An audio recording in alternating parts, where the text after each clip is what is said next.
주식시장에서 한 번씩 크게 등락을 하는 이 종목 피델릭스. 이번 시간에는 팹리스 기업인 피델릭스 기업에 대해서 기업 분석을 해보도록 하겠습니다. 일명 주식시장에서 잡주라고 불릴 수 있는 종목 중에 하나인데, 이 기업 같은 경우는 실질적으로 존재를 하고 있고 매출도 내고 있고 코스닥에 상장된 기업입니다. 이 기업이 어떤 식으로 매출을 내고 있고 주식시장에서 어떤 식으로 시장에 편성되어 있는지 같이 한번 확인해 보도록 하겠습니다. 이 영상을 보시고 나면 이 기업이 왜 시장에서 반응을 하고 어떤 식으로 움직이는지 기업 분석만 통해서도 왜 움직이는지 주식시장에서 등락이 왜 그렇게 심한지 아마 그 부분에 대해서는 해결을 할 수 있을 거라고 생각이 듭니다.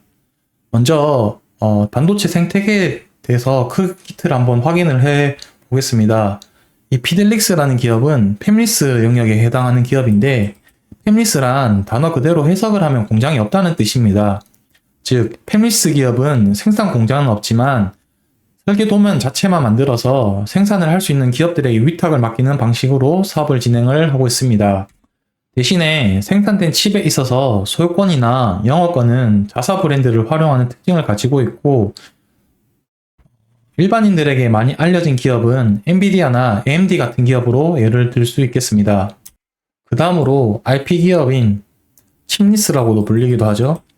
이 기업 같은 경우는 팹리스와 마찬가지로 반도체를 설계를 한다는 것은 똑같지만 지적재산권을 생산하는 기업으로 보통 IP 사용에 따른 로열티를 지급받는 기업입니다. 즉, 로열티만 받을 뿐이지 자사 브랜드를 통해 반도체를 생산을 하지도 않고 단순히 설계 라이센스만 판매하는 기업이라고 보시면 될 것 같습니다. 그 다음으로 파운드리에 속하는 기업들은 파운드리가 어떤 것이냐면은 팹리스 기업에서 받아온 설계도를 그대로 생산만 해주는 공정이라고 보시면 될 것 같습니다. 아마 반도체에 관심이 있으신 분들이라면 파운드리에 대해서 많이 들어보셨을 텐데, 왜냐하면 삼성전자가 향후 미래 먹거리로 생각하는 것이 바로 이 파운드리 공정이기 때문입니다. 대만의 TSMC가 세계 점유율 50% 이상을 차지를 하고 있지만, 삼성전자도 최근 차량용 반도체 수주를 통해 미국의 자율주행 반도체를 위탁 생산을 하며 파운드리 분야의 입지를 넓혀가고 있습니다. 그리고 디자인 하우스 영역에 속한 기업들이 있는데, 이 디자인 하우스는 이 팹리스와 파운드리의 중간 다리를 역할을 해주는 기업이라고 보시면 될 것 같습니다. 팹리스의 설계 도면을 파운드리에서 생산을 할 수 있게 제조용도 설계도로 작성을 해주는 이 중간 다리를 역할을 하는 것이 디자인 하우스 기업이라고 생각을 하시면 될 것 같습니다. 이렇게 파운드리에서 생산까지 해냈다면 마지막으로 시장에 내보내기 전에 테스트를 통해 성능을 검사하는 이 OSTAT 기업들이 존재를 합니다. 보통 OSTAT 기업을 한국어로 반도체 후공정 기업이라고 부르기도 하고, 크게 패키징, 테스트 이렇게 두 가지로 나뉘게 됩니다. 패키징은 반도체 웨이퍼나 칩들을 하나하나 잘라내서 포장하는 기술을 나타내는 것이고요. 테스트는 말 그대로 성능 검상을 통해 잘 작동할 수 있는지에 대한 제품을 확인하는 기술입니다. 반도체 생산 설비만 갖추고 있는 파운드리 업체와 반도체 설계만을 전문으로 하는 팹리스 업체와는 달리 설계 기술과 생산 설비를 모두 보유한 대규모 반도체 업체를 뜻하는 것이 이 IDM 종합 반도체 기업을 할 수 있습니다. 이 IDM 기업 중에는 저희가 잘 알고 있는 삼성전자나 SK하이닉스를 예로 들 수 있겠습니다. 그래서 정리를 하자면은 오늘 이 영상에서 확인하고 있는 이 피델릭스 기업은 제품은 직접 생산하지 않고 설계 도면만 그려가지고 생산업체에 위탁하는 그런 설계 도면만 작성을 해서 매출을 내고 있는 기업이라고 생각하시면 될 것 같습니다. 그러면 이 피델릭스라는 회사는 어떤 반도체를 설계를 하냐 한번 살펴보도록 할 텐데, 반도체는 메모리 반도체와 비메모리 반도체로 이렇게 나뉘게 되죠. 이 비메모리 반도체 같은 경우는 시스템 반도체라고 부르기도 하지만, 이 메모리 반도체를 이제 주로 생산을 하고 있는 게 피델릭스 기업이라고 생각을 하시면 될 것 같습니다. 이 메모리 반도체에서는 크게 두 가지로 나뉠 수가 있는데, 첫 번째는 D램이고, 두 번째는 낸드 플래시, 이렇게 두 가지라고 생각을 하시면 될 것 같습니다. 디램과 랜드 플래시 같은 경우는 서로 반대라고 생각을 하시면 편하고요. 디램 같은 경우는 휘발성이 있는 그런 메모리라고 생각을 하시면 될 것 같습니다. 휘발성이란 전원을 끄면 사라지고 저장을 이제 못한다는 기능이 될 것이고, 휘발성이 있는 대신에 빠른 처리를 도와준 역할을 하고 찾고 싶은 걸 빨리 찾아줄 수 있는 역할을 하게 됩니다. 그리고 낸드 플래시 같은 경우는 비휘발성, 저장이 가능하지만 속도가 느리다는 단점이 있습니다. 그래서 이 D램 메모리를 설계하는 영역이 하나가 있고요. 그리고 이제 노어 플래시 메모리라고 해가지고, 이 노어 플래시 메모리라는 것은 앞에서 말했던 그 비휘발성 낸드 메모리 비해 용량이 적지만 정보를 빨리 처리를 할 수 있어 휴대전화나 휴대전화의 운용체계 등의 빠른 속도를 정보를 추출할 수 있는 그런 곳에 요구를 하는 프로그램 코드에 주로 쓰인다고 생각하시면 될 것 같습니다. 그리고 마지막으로 이 MCP라는 것은 여기는 낸드랑 디램 플러스라고 되어 있는데 멀티칩 패키지의 약자라고 보시면 될 것 같고요. 여러 가지 반도체 칩을 하나로 묶어서 이렇게 이런 층을 쌓아가지고 만드는 걸 기술이라고 생각을 하시면 될 것 같습니다. 이렇게 만드는 이유는 좁은 공간에 많은 기능을 넣을 수 있기 때문에 일반적으로 스마트폰이나 태블릿 PC 등 휴대용 기기에 꼭 필요한 제품입니다. 그래서 이 피델릭스에서는 이렇게 세 가지 영역에서 설계를 하고 있고, 그러면 이 세 가지 중에 매출 비중이 어떻게 되는지 한번 확인해 보도록 하겠습니다.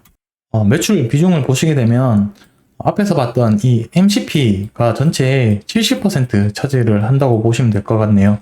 그렇다는 것은 이 MCP에 관련된 제품 설계가 연구가 가장 크게 차지를 할 것 같고, 비용도 많이 투자를 할 것 같습니다. 그리고 이 부분 영역에 대해서 매출이 가장 많이 나온다고 보시면 될 것 같습니다.